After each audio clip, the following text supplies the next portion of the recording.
Hi friend, আমি আব্দুল আলিম। আমি লেখাপড়া করছি প্রেসিডেন্সি ইউনিভার্সিটি গুলশান 2, ঢাকা, এবং আমি সিভিল ইঞ্জিনিয়ারিং ডিপার্টমেন্টের একজন স্টুডেন্ট। এবং আমি স্মরণ করছি আমার টিচারদেরকে। আমি এট ফার্স্টে সফটওয়্যারটি রান করি। সফটওয়্যারটি এখন রান হচ্ছে। সফটওয়্যারটি রান হতে কিছু সময় নেবে।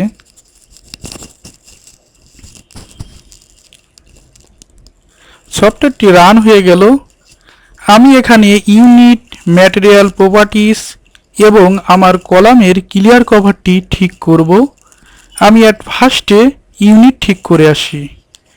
আমার ইউনিট হবে ইঞ্চিতে এবং কোড হবে ACI 31899। তাই আমি এতে ক্লিক করে ওকে ক্লিক করি। এখন আমি ম্যাটেরিয়াল প্রপার্টিসটা দেখে আসি। আমি যে কলামটি ডিজাইন করব তার F' C হবে 4 KSI, FY হবে 60 KSI। আমি এখান থেকে সেকশন থেকে আপনাদের দেখাই। এই যে আমার F' C 4 KSI, FY হচ্ছে 60 KSI। তাই আমি এখন ওকে ক্লিক করে বের হয়ে আসি। এখন আমি ক্লিয়ার কভারটি ঠিক করি। আমার ক্লিয়ার কভার হবে 1.5 এবং আমি এতে টাই ইউজ করেছি। তাই আমি ওকে ক্লিক করি। আমার এখানকার কাজ শেষ, তাই আমি এখান থেকে বের হয়ে আসি। এখন আমি কলামটি ড্রয়িং করার পূর্বে আমি কলামের সেকশনটি দেখে আসি। আমার কলামের বি আছে 30 ইঞ্চি, এইচ আছে 10 + 10 20 ইঞ্চি। আমার TW হচ্ছে থিকনেস অফ ওয়েব 10 ইঞ্চি এবং থিকনেস অফ ফ্লেঞ্জ 10 ইঞ্চি। আমি এখান থেকে বের হয়ে আসি। আমি টিবিম আঁকার জন্য আমি এখানে এই অপশনে যাব। এখানে গিয়ে শেয়ার ওয়াল, ACI, শেপ অনেকগুলো কিছু দেখতে পারবেন। এখানে আরও ম্যাটেরিয়াল লাইব্রেরি বা লাইব্রেরি শেপ অ্যাড করা যায়। আমার যেহেতু বেসিক কনক্রিট শেপ আছে, আমি এখানেই ক্লিক করলাম। আমি টি শেপে ক্লিক করলাম, ডাবল ক্লিক করলাম।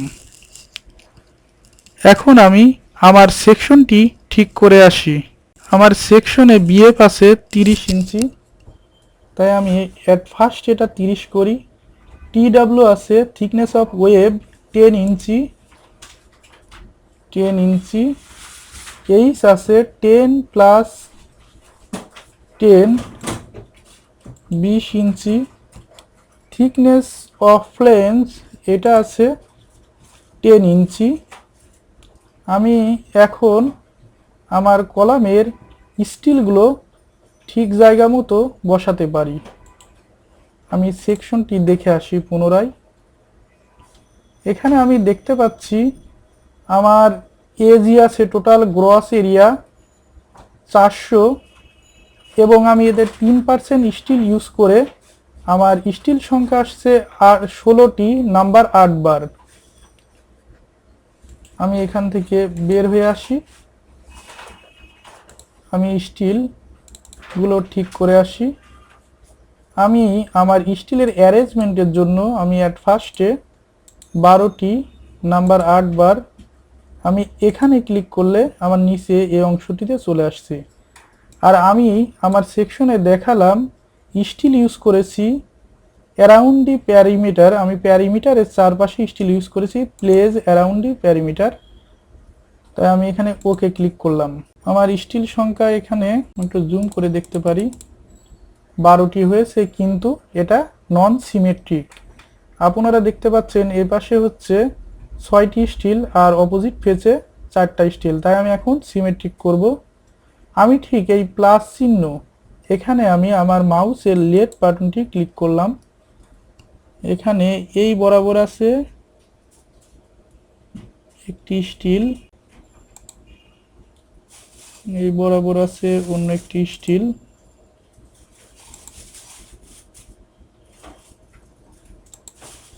এই যে আপনারা দেখতে পাচ্ছেন এখন আমার স্টিল সংখ্যা হচ্ছে 16টি। এই যে এখানে নাম্বার 8 বার, যদি বার সংখ্যা কম হতো আমি এখান থেকে বার সংখ্যা ঠিক করতাম। Sorry bar number.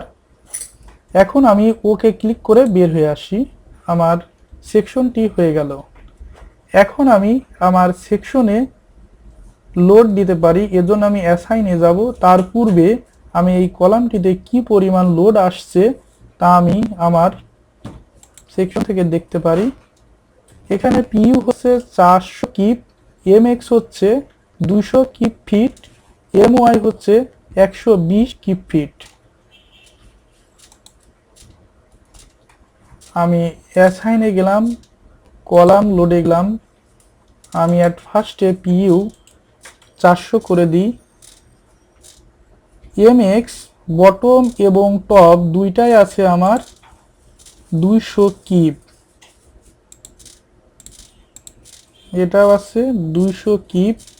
এমওয়াই আছে বটম এবং টপ 120 কিপ, 120 কিপ।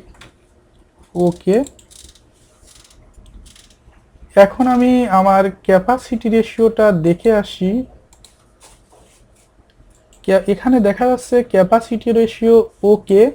অতএব এখানে লোড পিইউ, সরি আমি লোড দিতে ভুলে গিয়েছি, এখানে লোডটি হয়তো অ্যাসাইন কলাম লোড, এখানে আমি 200 করেছি, এটা 400 হবে। ওকে, আমি আমার ক্যাপাসিটি রেশিও ডিজাইনে গিয়ে দেখতে পারি। আমার ক্যাপাসিটি রেশিও 0.81 এবং ক্যাপাসিটি ওকে। 400 কিপ লোডের জন্য আমার এই টি বিমের এই সেকশনটি এমএক্স বরাবর 200 কিপ ফিট, এমওয়াই বরাবর 120 কিপ ফিট এবং 400 কিপ লোডের জন্য আমার এই সেকশনটি 30 ইঞ্চি বি এবং 20 ইঞ্চি এইচ এর একটি সেকশন টিকে আছে। আসলে আমার কলামটি বর্তমানে কত লোড নিতে পারে সেটি 0.81 ক্যাপাসিটি রেশিও দ্বারা আমরা বুঝতে পারি। আমি এটি ক্যালকুলেশন করে দেখাচ্ছি আপনাদের। এটা ক্যালকুলেশন করে দেখাই আমি। এমইউ আমার আছে লোড 400 ডিভাইডেড বাই 0.81 করলে 493.82। আমার লোড আসছে 400 কিপ, কিন্তু আমার কলামটি নিতে পারে 493.81 কিপ। অতএব আমার কলামটি এখন লোড ক্যারিং ক্ষমতা 493.81 কিপ। অতএব আমার কলামটি নিশ্চিন্তে টিকে থাকবে, কোনো সমস্যা ছাড়াই। এখন আমি এখানে গিয়ে ইন্টারাকশন ডায়াগ্রামটি দেখতে পারি।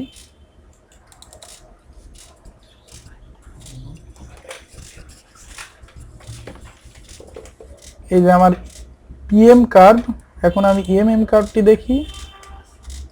ইন্টারাকশন সাবস্টি ইন্টারাকশনের ডায়াগ্রাম, এই যে এখানে গিয়ে আপনারা লোডের ইফেক্টটি দেখতে পারেন।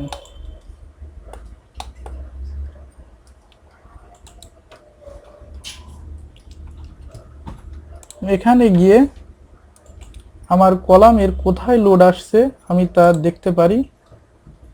আমার কলামের এক্স অক্ষের সাপেক্ষে 3 পয়েন্ট, আমি এটা জুম করে দেখাচ্ছি, 3.6 ইঞ্চি দূরের ইসেন্ট্রিসিটি লোড, একটি ইসেন্ট্রিসিটিক বায়োএক্সিয়াল লোড আসছে এবং ওয়াই অক্ষের সাপেক্ষে 6 ইঞ্চি দূরে লোড আসছে।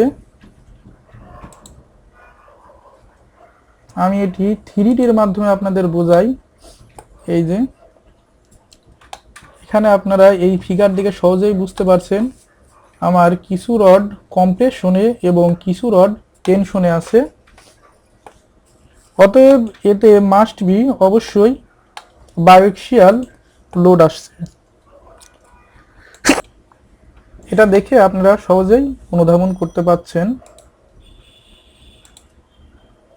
এই যে আমার এই অংশগুলো কম্প্রেশনে আছে আর অপোজিট সাইডের এই অংশগুলো টেনশনে আছে। এখন আমি ফাইলে গিয়ে রিপোর্ট ক্রিয়েশন উইজার্ড, এখন একটি রিপোর্ট তৈরি হবে। জেনারেশন রিপোর্ট, ইয়েস ক্লিক করলাম।